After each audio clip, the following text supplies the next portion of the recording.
Hindi lang pagmimina ang pinagtutuunan ng isang kumpanya sa Surigao del Norte. Bilang bahagi ng kanilang commitment sa mga komunidad, pinaiigting din nila ang mga proyektong naglalayong lumikha ng pangmatagalang kabuhayan at palakasin ang food security.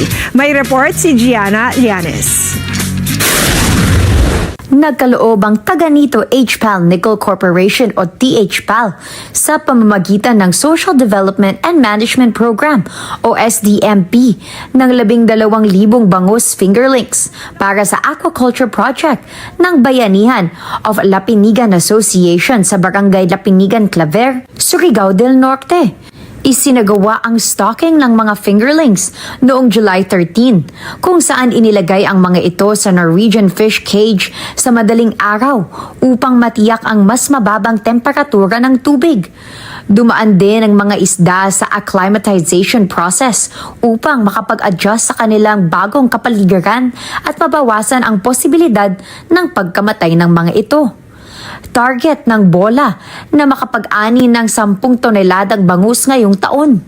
Inaasahang magagamit ang kikitain mula rito bilang puhunan sa susunod na production cycle.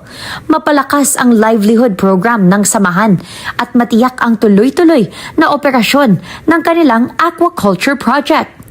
Ayon sa THPAL, bahagi ang inisyatibong ito ng kanilang Social Development and Management Program na naglalayong lumikha ng pangmatagalang kabuhayan para sa mga host communities. Layunin din nitong isulong ang food security, economic empowerment at sustainable aquaculture development sa mga komunidad na kanilang sinusuportahan.